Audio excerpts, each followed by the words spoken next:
예, 오늘은 산티아고 순례길 두 번째 시간입니다. 산티아고는 스페인의 북서쪽에 있는 도시예요. 그 순례길을 가는 방법이 아주 여러 가지가 있습니다. 가장 대표적인 거는 프랑스에서 가는 거예요. 프랑스가 스페인의 북쪽에 자리 잡고 있잖아요.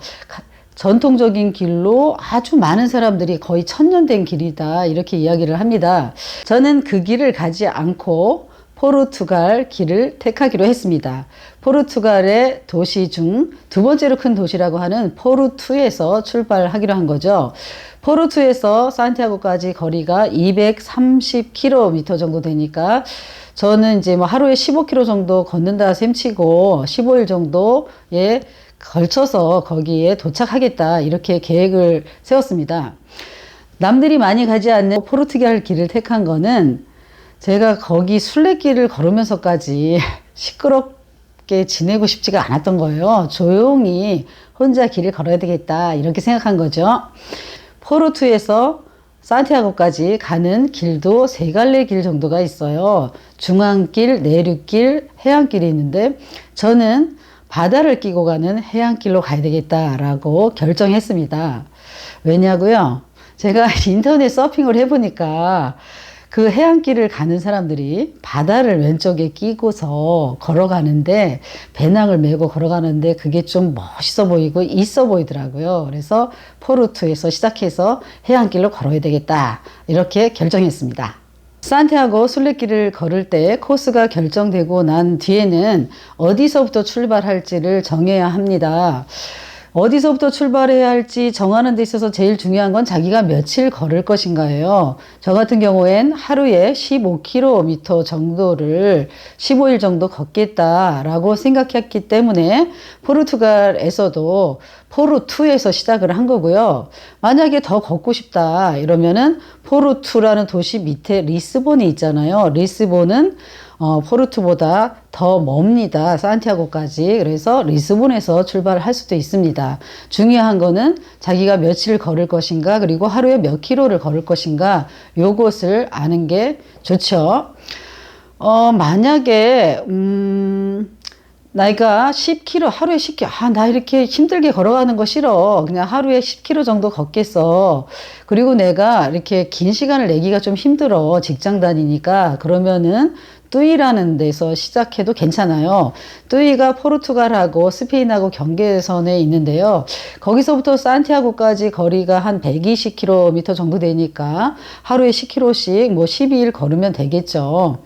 아니면은 뭐 자기가 하루에 20km씩 걷는다 그러면 6일이면 뭐 그렇게 걸어도 그 산티아고를 걸었다는 그런 증명서를 발부받을 수가 있습니다. 100km 이상만 걸으면 그런 증명서를 주니까요. 코스를 잡고 일정을 짜는 데 있어서 많은 정보를 얻은 곳이 있습니다. 네이버 카페에 있는 까미노 친구들의 연합이라는 카페인데요. 제가 요거 방송하느냐고 다시 들어가 보니까 그 가입한 회원이 7만 명이 넘어요. 그리고 수시로 드나드는 그런 회원도 7천 명이 넘습니다. 저는 거기서 호라는 사람, HO라고 쓰는데 아주 유익하고 따끈따끈하고 정확한 정보를 많이 받았습니다. 그래서 그 사람이 거기에 사는 사람 아닐까? 이런 생각이 들 정도로 아주 정확한 정보들을 줍니다. 이 카페는 산티아고 길을 걷기로 준비하는 사람들 뿐만이 아니라 그 산티아고 길을 걷고 있는 사람들 또 수시로 들락날락 하면서 서로가 실시간 정보를 주고받고 또 고민에 대한 그런 상담도 서로가 해줍니다. 제가 요번에 들어가서 다시 보니까 어떤 분이 저 포르투갈 길 걸으려고 하는데 여자 혼자 가도 될까요? 뭐 이런 식으로 자기의 고민 상담을 하면 그런 경험이 있었던 많은 사람들이 거기다가 댓글을 달아줍니다. 1월 31일 포르투에 도착하는 비행기표를 예매하고 난 뒤에 짐을 쌌습니다. 제가 시끄럽게 사방에 산티아고를 간다고 선전을 했더니 여기저기서 후원 물품과 성금이 쇄도를 하는 거예요. 비 올 때 입으라고 판초를 사주시는 분이 계셨고요. 그리고 반반한 겉옷이 없다고 오리터 파카를 선물해 주시는 분도 있었고요.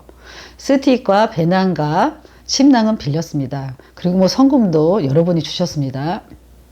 그런 걸 받고 보니까 제가 기분이 좋기는 하지만 은근히 걱정이 되는 거예요.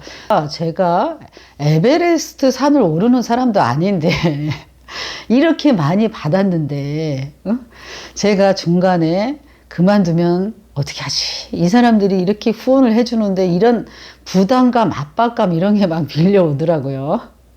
배낭에 집어넣은 걸 말씀드릴게요. 일단 침낭이 필요합니다. 산티아고 길을 걸으면서 저녁에는 숙소에 들어오잖아요. 돈을 절약하기 위해서는 공립 알베르게를 들어가죠. 거기에는 도미토리 식으로 돼서 많은 사람들이 한 방에 기거를 하죠. 근데 거기서 주는 그 침구류가 그렇게 썩 좋지가 않아요. 따뜻하지가 않아요. 그래서 침낭이 꼭 필요합니다. 옷으로는 제가 입고 있는 거 빼놓고 웃옷 2개, 바지 하나, 양말 신는 거 빼고 2쪽, 수건 2개, 그리고 속옷 또 입은 거 빼고 2벌씩. 다음에는 세수용품으로 치약, 칫솔, 세수비누, 샴푸. 빨래비누는 안 가져가요. 그냥 샴푸나 이 세수비누로 살짝 빨아서 널어서 다시 걷어서 입으면 됩니다.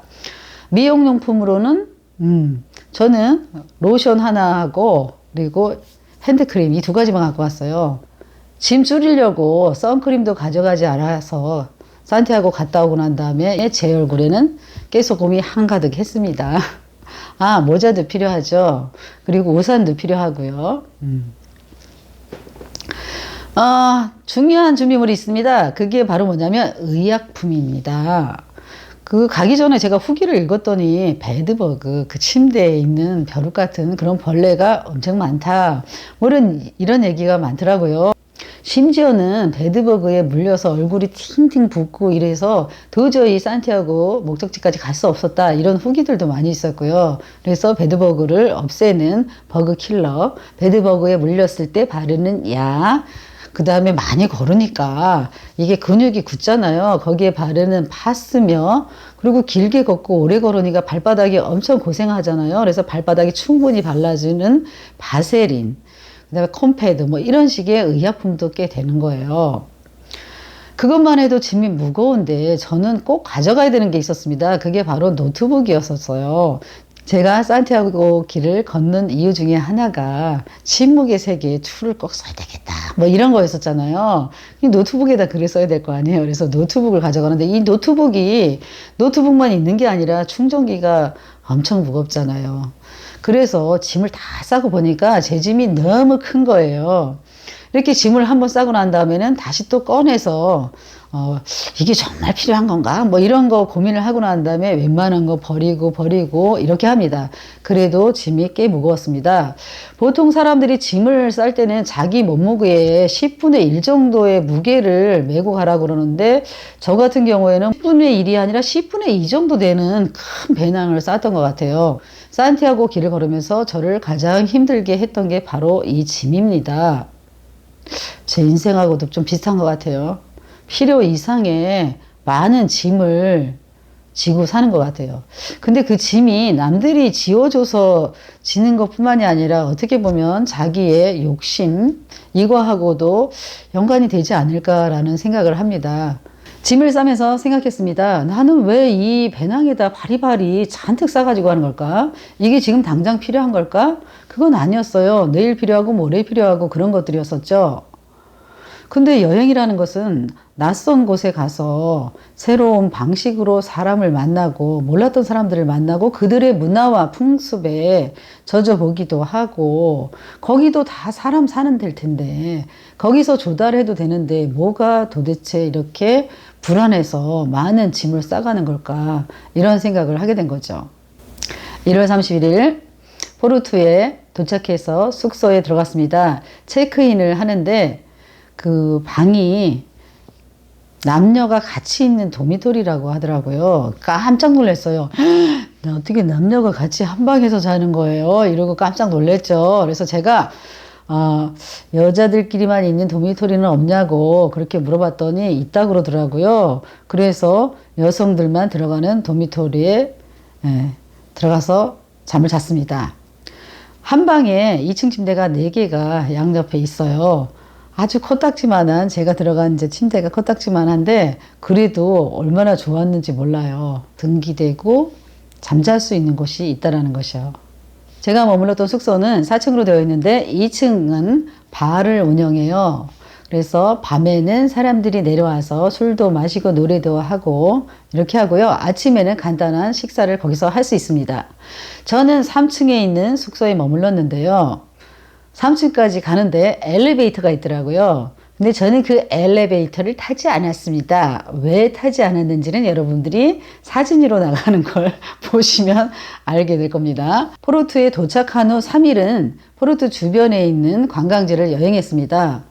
그리고 포르투에 있는 동안에 한국에서 알게 된 순례길을 걷기로 한 분을 제가 만났습니다.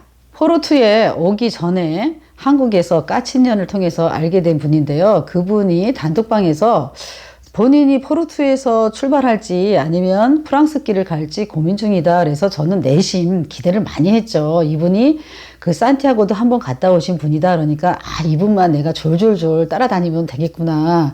이렇게 생각한 거죠. 왜냐하면 제가 개를 엄청 무서워하는데 산티아고 갔다 온 사람들의 후기를 보면은 이놈의 개 때문에 막 도망 나왔다는 등, 물렸다는 등, 무서웠다는 등 이런 얘기가 엄청 많은 거예요. 그래서 막 내가 도대체 여기를 괜히 가기로 했다 뭐 이런 거에서부터 시작해서 너무너무 불안하고 공포스럽고 이런 게 많았는데 그분이 포르투에서 출발할지도 모른다고 하니까 제가 얼마나 반가웠겠어요.